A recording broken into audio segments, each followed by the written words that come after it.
Hi everybody. I'm obviously home from my trip. Um, I wanted to hop on here and do a sort of a restaurant update. Another one on the same on a restaurant I've talked about previously on in an update.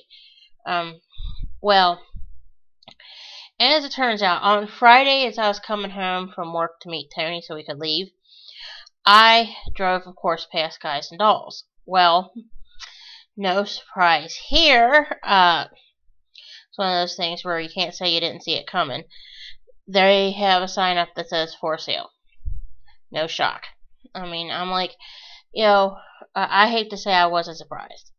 Or actually, I don't hate it at all. I mean, it's sad on the one hand, but no shocker on the other. I mean, if you go back and look at my first restaurant review of them from 2 years ago, I was raving about them and just talking about what a great restaurant they were.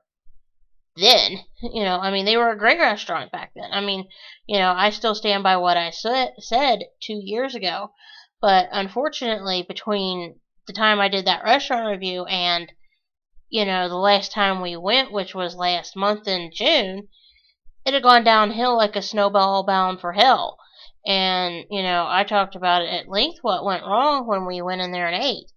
It was clear that they were having issues. And I also meant I still stand by what I said there about it needing restaurant rescue or something. It really did. It needed help. But obviously, it's too little too late. But anyway, I like I said, I'm not going to be eating in there. And that's like the fourth restaurant that's been in and out of there as long as I can remember. The first restaurant was Buckskin Bev's. The second restaurant was Cold Spring Roadhouse.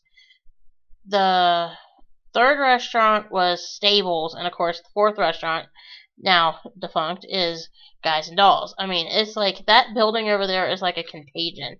Like they can't get and keep a restaurant in there for nothing.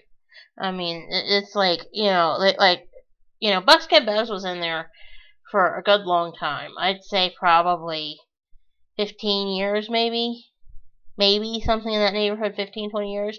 Cold Spring Roadhouse was in there for maybe 10. Um, then Stables was in there like I'd say 6 months, maybe if that. And Guys and Dolls was in there for 2 years.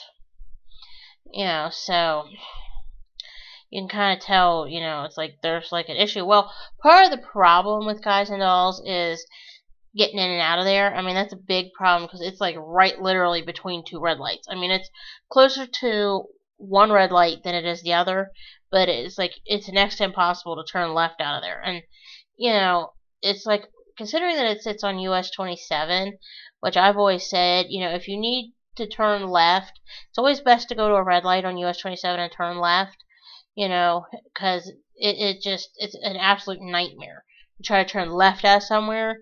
It's not like at a red light or something on 27, because you'd have to be easier to turn right and go up and turn around and come back at another light or something. And this is the case with Guys and Dolls. And like they say in business school, location, location, location. No kidding. This is the whole problem is getting in and out, and the location wasn't exactly. It's a good location to a point, but it's like getting out's a nightmare, and it's like nobody wants to listen to drunk people yowling. Because I wouldn't call what they were doing singing, not by any means. I've actually heard people who can sing do so in person. But anyway, I wanted to hop on here and say this while I was thinking about it. Right. So thanks for watching, and I'll have some more videos soon. All right. Bye.